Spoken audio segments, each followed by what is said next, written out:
completed our look at wudu last week, but one thing we didn't discuss was the question of socks. In the time of Rasulullah sallallahu alaihi wasallam, there used to be leather socks. A leather socks is called a khuf. Right? It was a leather socks you wear, and then you wear footwear over the leather sock. And Rasulullah sallallahu alaihi wasallam legislated. Allah subhanahu wa ta'ala in the verse in wudu, Allah says, when you stand for prayer, wash your faces and your hands up to the elbows and wipe your head. And then it has, and your feet up to the ankle. But it doesn't have a verb there. But grammatically, it is joined to the verb wash. Wash your faces and wash your hands and wash your feet and wipe your head.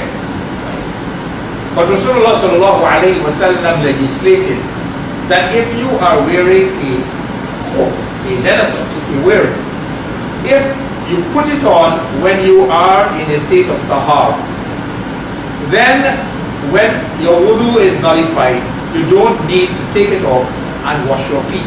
You can pass wet fingers over it.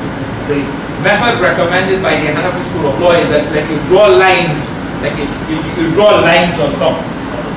Draw just like wet hand and you draw lines. It's not that you have to wipe the whole sock.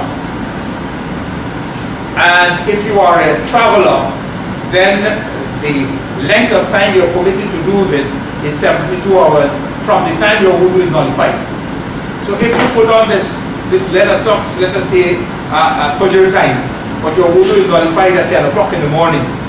Well, from 10 o'clock in the morning for 3 days, you are allowed to do this. But after the 3 days elapse, then you have to take off the leather socks and wash your feet. And if you are not a traveler, then you have this concession for 24 hours. From the time your wudu is nullified. So if you put it on at Fajr time, and your wudu is nullified at 9 o'clock in the morning. So from 9 o'clock you have this concession for 24 hours. That's if you're wearing that socks continuously. Yes. But once you take off the socks, you have to wash your feet.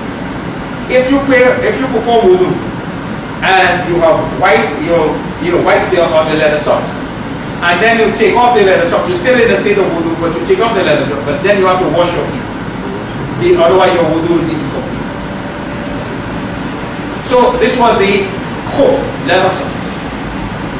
Now, the socks we wear, of course, are not, normally are not the leather socks, the fabric socks. The question on the permissibility of wiping on socks. Imam Abu Hanifa rahmatullah alayhi held the view that the socks must be leather, or the sole has to be, at least the bottom of it has to be leather, if the top is of some other material. Otherwise, you have to take the socks off and wash your feet every time you perform wudu, whether you are a traveler or whether you are not a traveler. But his two disciples, who are eminent imams in the Hanafi school of law, hold that other material, socks of other material, it is permissible to make mask over them, that is the white over them, provided that they are thick enough that you cannot see the color of the skin through them. The skin through the sock. So if a female puts on stockings, then she has to take them off and wash. If she put on thin socks, so the rule will be the same, that when you put them on, you have to be in a state of tahar. If you put them on, you're not in a state of tahar, whether it is leather socks or others, you have to take them off and wash them. And for both leather socks and other kinds of socks, they must not have holes in them, equal in area to the area of 3 toes. So if you have little holes all over and equal in area to 3 toes, but then obviously, of course, it can't be the ankle socks, right, which is there below your ankle. Those you will have to take off and wash them. So we have these two views. The view that is more followed in the Hanafi school of law is the view of Imam Abu Hanifa. Right? So most people would know that, listen, they would say it is not permissible to make right over these socks that we wear. But we have the other view about permissibility. So it is now whichever view you follow. But if you are following the view that says if your socks are thick enough that you can't see the color of your skin through them and you're biting on top of them. If you come to the masjid, take the socks off and wash your feet. Otherwise you'll create confusion.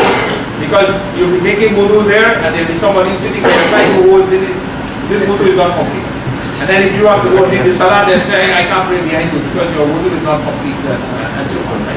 So once you are in masjid, if you are following that view that it's permissible, take the socks off and wash your feet.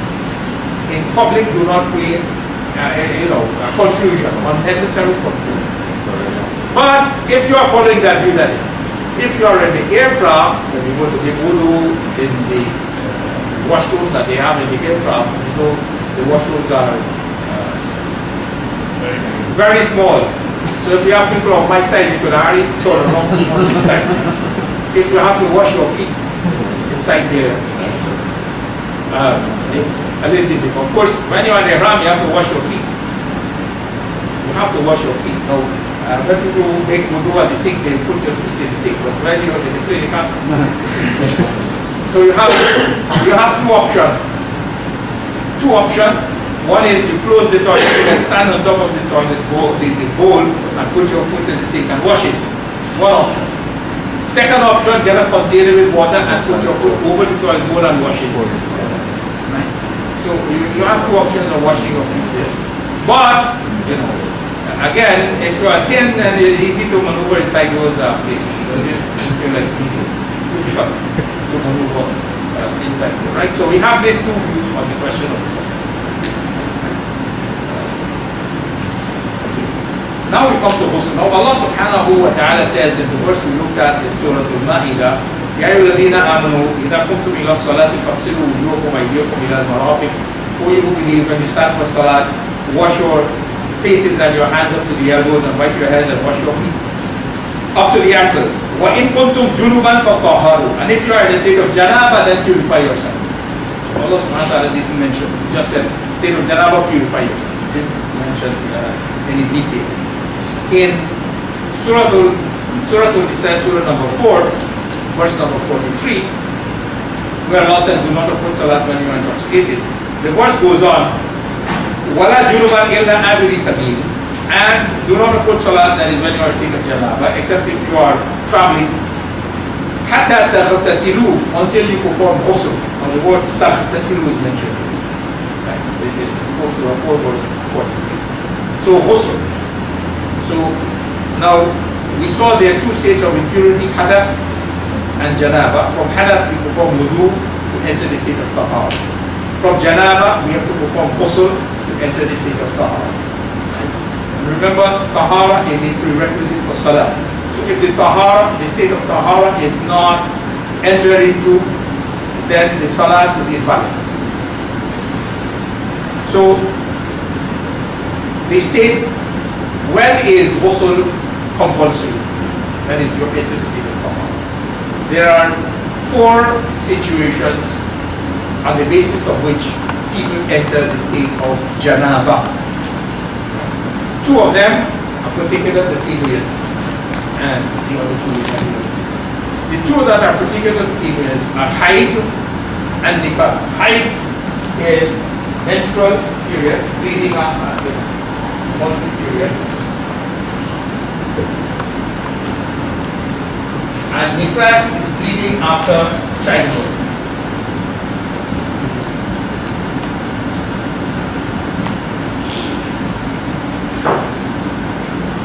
So,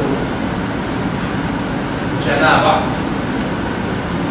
We have one haid, Arabic word, that is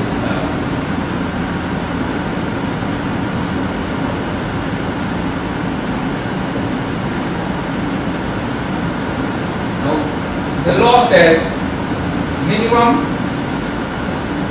3 days, maximum 10 days. So if any bleeding takes place for less than 3 days, it is not considered haid.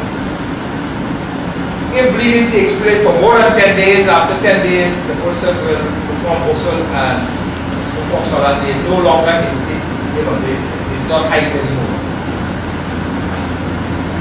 2 nifas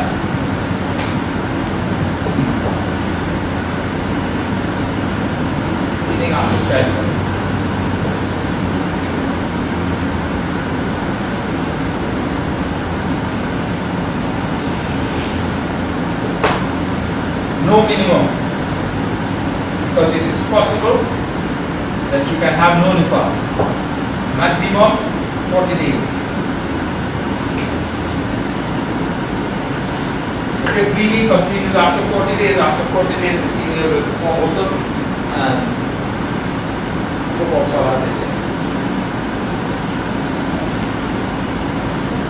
3 is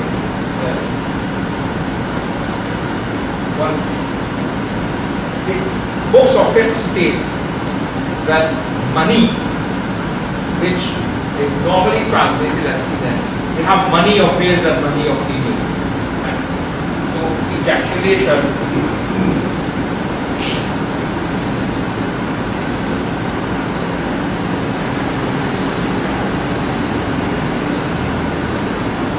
mani, it's difficult to translate this because for males it's semen, but we said female. So when males and females reach orgasm, then both of them will, that is ejaculation. If it happens as a wet dream, it is also a state of janaba. And the last one is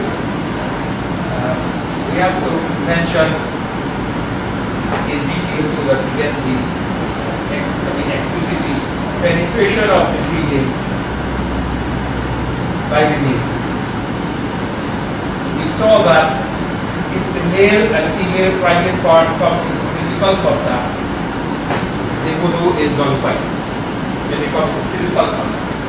When the male penetrates the female, then both of them enter the state of janaba. So these are the 4 situations in which people enter the state of janaba, and to come out of the state of janaba, they have to perform ghusl.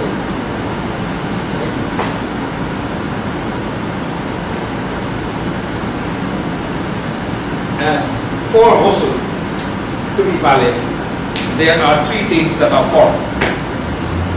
3 things that are formed.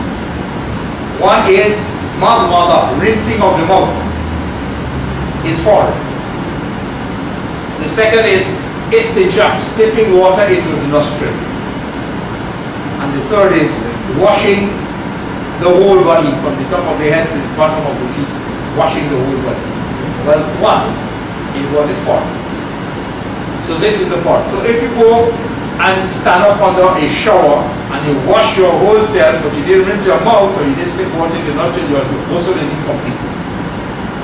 Until the next time that you rinse your mouth and sniff water into your nostril, then that ghusl will be complete. So if you showered without rinsing your mouth and sniffing water into your nostrils, at 10 o'clock in the morning, your ghusl is not complete. Let's say at 3 o'clock in the afternoon you're going to perform wudu, and at that time you rinse your mouth and sniff water. Then the ghusl that you started at 10 o'clock in the morning will become complete. So, well, if you pray Dhuhr, you have to pray over, yes. Because is this 3 times or 1? No, the fard is 1. The sunnah is 3 times. The fard is. So, this is the fard.